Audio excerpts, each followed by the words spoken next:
Do you think you would have gotten on steroids without social media? No.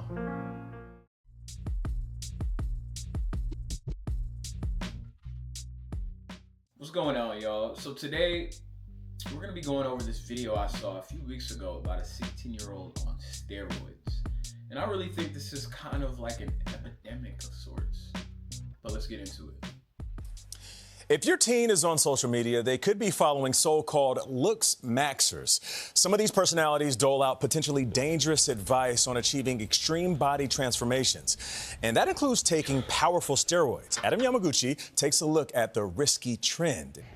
It looks like a healthy habit, but what's hiding underneath tells a different story. 16-year-old Zaid Laila is a high school student from suburban Dallas and drawn into a viral trend. Why wait 10 years to like reach a physique when I can do it in less than a year?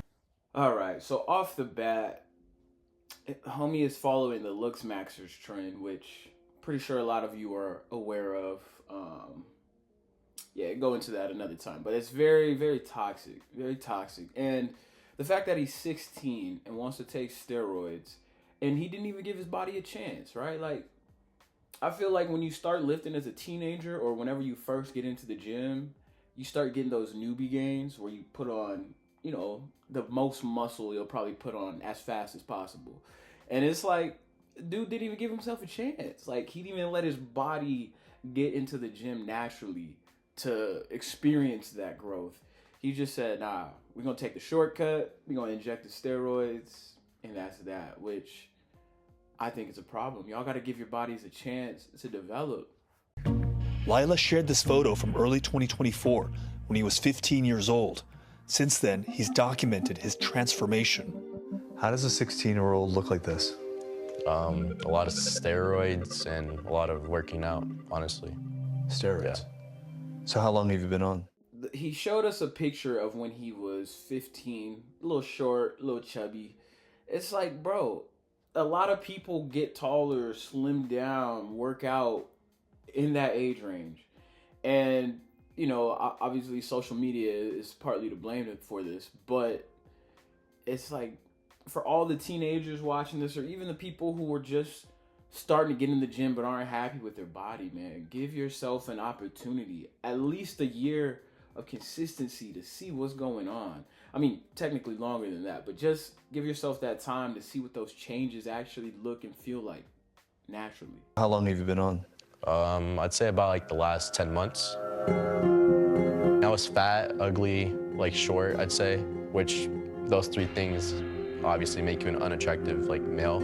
Yeah, and definitely when I started taking the steroids, all those things like definitely changed. Like I got more jacked and like better looking, honestly, I'd say for sure. Scroll through fitness videos on any social media or video platform. And again, he said he was fat, chubby, short, and an unattractive male. It's like, it's like, in a way, I understand the surface level of where he's coming from, where it's like, yeah, man, I'm just not attracted to the women. But on the other hand, it's like there's so many other qualities that I feel like he's not taking into account, right? Like, say you want to start working out, and then you short, fat, chubby, and then you grind it to get to where you are. You develop the personality. You're funny, you're cool, you're disciplined, you're hardworking. You develop some aspects of who you are outside of that. The body that you build is really just a byproduct of a mentality. And I would say that could be even more attractive to women, but again, they're teenagers looking at it from a very surface level. And you'll see extreme transformations, bigger muscles, leaner bodies. These are steroids. This is like the strongest one you can basically get or take. Right. One of the most toxic. Yeah, one of the most toxic. That you are injecting into your body every single day. Yeah, I mean, they use it on cows. The way he said that, he was like, yeah, they use it on cows. I'm like, man, he's excited to be a cattle. Tren, short for trenbolone, is a powerful anabolic steroid developed for livestock, not humans, and is a classified Schedule III drug, making the possession or distribution without a prescription illegal. Where did you learn how to do this? I watched like a few YouTube videos, honestly. Can I just say shout out to YouTube University. I mean, shoot, you too can learn how to inject steroids, become yacked. What do your parents think about the fact that you're on steroids? My dad isn't too supportive of it. He was very like, what are you doing to yourself? Like, you're gonna hurt yourself. He's just like worried for me. I explained to him everything, told him like, hey, like I'm doing this regardless, basically. Even if you tell me not to do it, I'm still gonna do it. So if I'm gonna do it, I'm gonna do it like in the safest way possible. I just want you to know that. I mean, like, I look healthy. I am healthy. I mean, I can show my blood work. Man, yo, do we all sound like this as teenagers? Like, if I hurt myself, whatever, and I know you don't want me to do it, but I'm gonna do it the safest way possible. Trust me, it's just some illegal drugs, but they'll be safe, you know? And the thing is, they're not even tested. They're not, you know, they're just some sketchy third-party drugs. Now, yeah, we've all been teenagers. We've all participated. Maybe not all of us, but we've all had our stints with drugs, we shall say, or alcohol. So, I mean, I guess the question is the steroids really worse than the other illegal drugs some of us have made partook in? And I'm not advertising drugs at all. I'm just posing a thought, like, dang. So their trend is steroids right now. Or at least this niche of teenagers, is their trend is steroids. And then you got other kids that might be into Molly, might be into heroin, meth, whatever other drugs. So I guess I'm just thinking, like, is there really a worse? What is the worst of them? And I'm pretty sure we can answer that, but it's just a thought. Lila told CBS News he blocked his parents from his social media. They learned of his steroid use after a family member saw a video and informed them. Lila's father declined an on-camera interview, but told us he's deeply concerned about his son and overwhelmed by the misinformation Zaid uses to justify his steroid use. Are you not worried that you could do real harm to your body? I'd say I do care, and I know what can come with it. I'm just gonna do it the safest way possible. If I have a heart attack at 30, I have a heart attack. Doctor. If I have a heart attack at 30, I have a heart attack at 30, you know, but I'm doing it the safest way possible. I've studied it, guys. Trust me. Jason Nagata is a professor of pediatrics at the University of California, San Francisco, specializing in male teenage health. Anabolic steroids in general can have really significant consequences to your heart, liver, and kidneys. And trenbolone, because it's so powerful, has even more significant side effects. There is no human safe indication for this animal drug. There are many young people now who aren't actually participating in any types of sports who are using these drugs only for the purposes of looking better. So this has migrated from the realm of athletics into aesthetics? Yep. That's funny. He said from athletics to aesthetics. And that just made me think of, I think it was like a Kevin Hart stand-up or something. But he was just making fun of dudes being buff in the T-Mobile store for no reason. Like, they don't even work out. But when you that big and you work for T-Mobile, when you answer the phones, you strong as shit. You can't even handle the headset. They even call, hello? Hello? They even call it, hello? I mean, everybody can make their own choice, but I do think it's a little weird to be on steroids, you know, health issues aside, and not be working out. You're just going to be buff. Like, I feel like if you buff, you're going to want to work out. You're going to want to do some physical activity, right? Like, I can't just be buff and just chilling. Like, not in my head. Like, I just be regular weight, because then you got to eat. You got to maintain that buffness. Well, maybe not as much if you're on steroids, but you still gotta work out. Like, I would not want to work out on steroids. Like, that's just a waste. That's a waste. If I'm gonna be on roids, man, give me that. Give me all the activity. I'm running. I'm doing Ironmans. I'm doing MMA. I'm going in bike racing. Like, I'm doing everything because I'm on steroids, bro. You can't stop me. I think it's relatively less recognized that actually with more social media, there have been really extreme pressures for boys to build muscle. Your social media feed at this point. Obviously, gym influencers, the top ones right now. Do you think you would have gotten on steroids without social media? No. There we go. That, I feel like the video, I can end the video right here, but I won't. But I think I could, because that gives you the answer you need for, I would say, most of these kids doing these drugs. Social media. You got these toxic sickfluencers. I don't even call them fitness influencers. They're sickfluencers convincing kids to live this lifestyle of fake, hollowed out. It's so bad. And you got these kids who didn't even give themselves a chance to experience their hormones coming online and lifting weights and getting locked in without having to take drugs to appeal to other dudes or to try to get women. Like, now you're doing this not even for yourself anymore. It all becomes external validation seeking. Like, oh, do you like me? I'm buff now. But you don't even like yourself.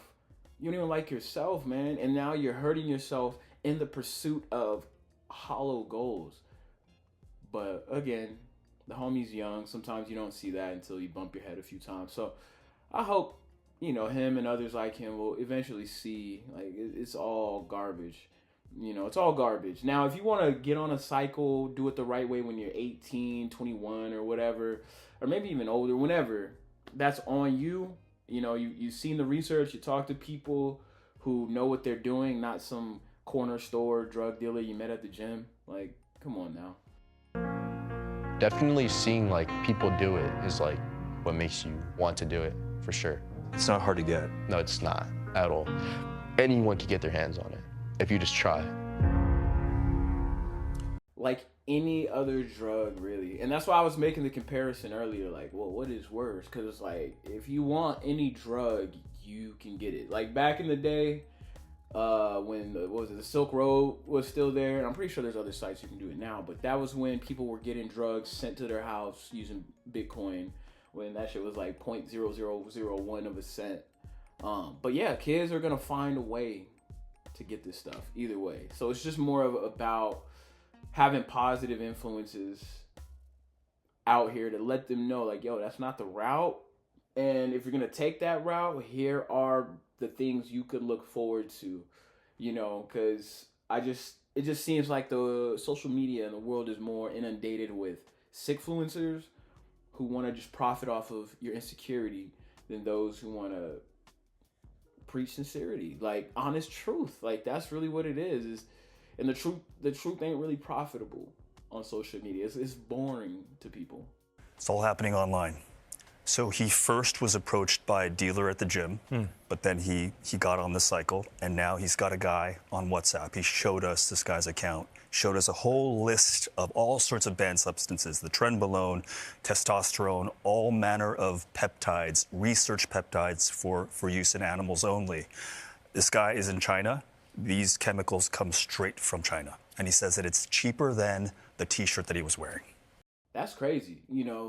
Now I'm thinking about it, like, you getting that stuff straight off the boat, research, chemical, everything, and it's cheaper than, he said, a t-shirt. And I'm like, I feel like back in the day, or like certain drugs were like, there's actually like a price point to that.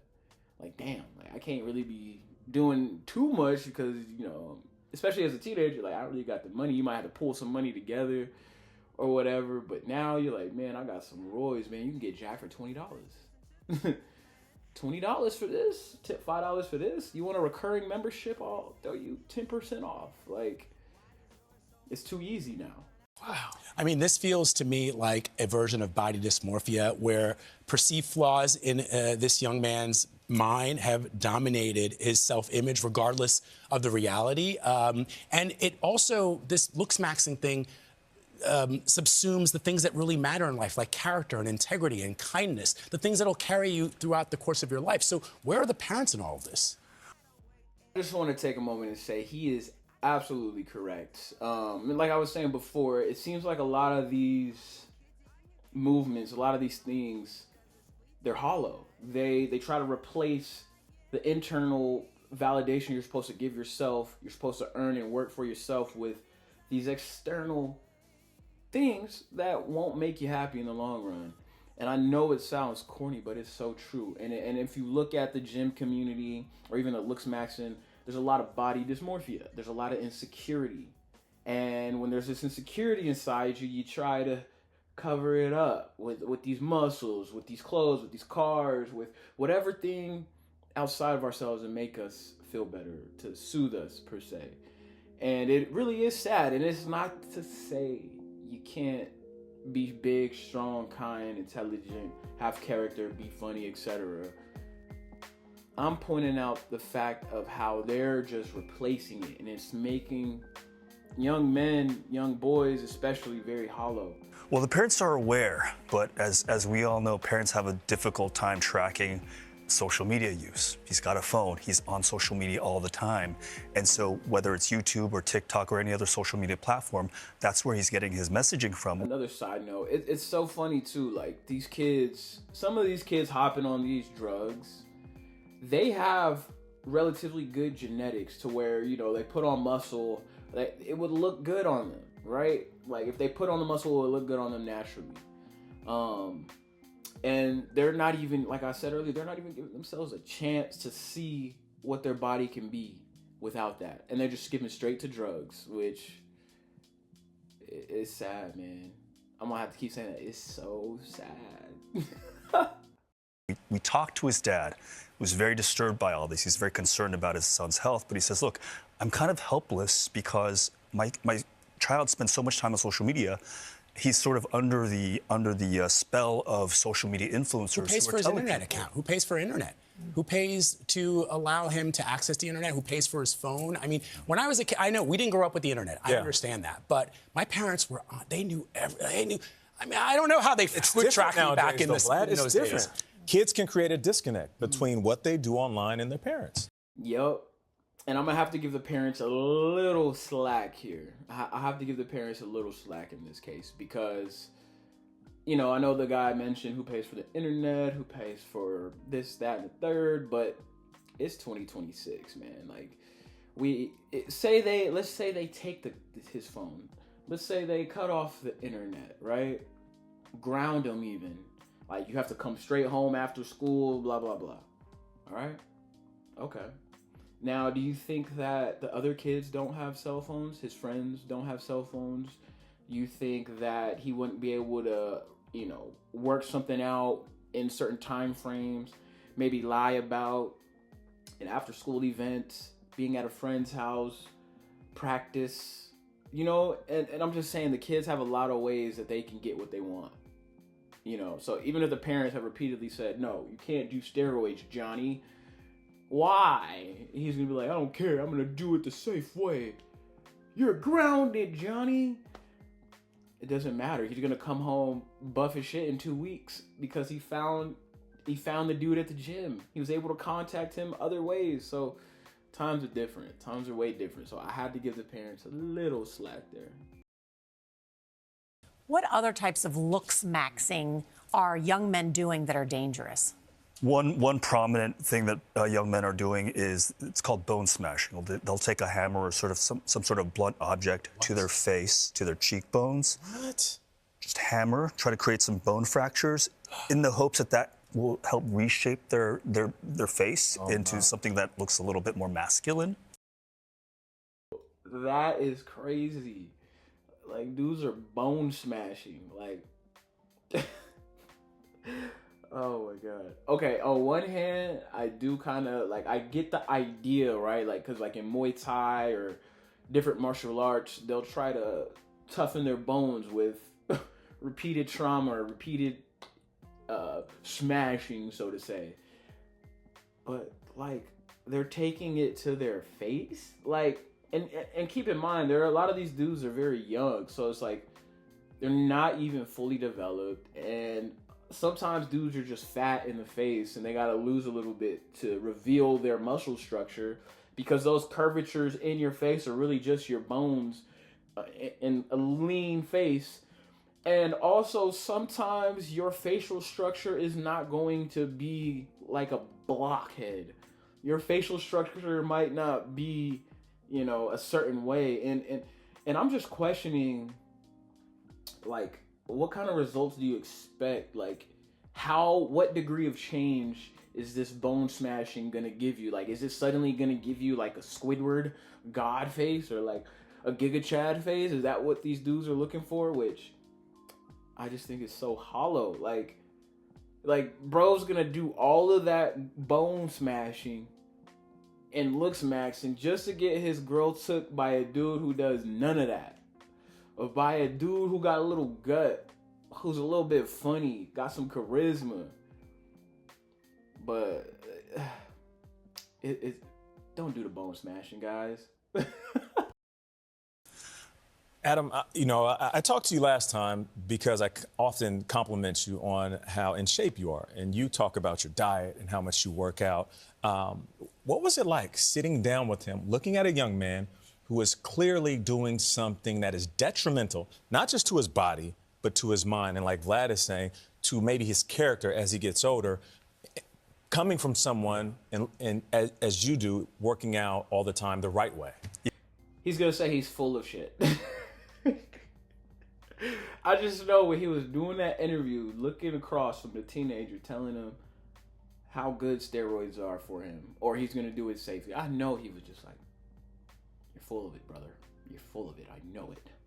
I'm Adam Yamaguchi." It was interesting when I talked to him about my workout regimen. I've been doing this for a lot longer than I'd like to admit, longer than he's been alive. Right.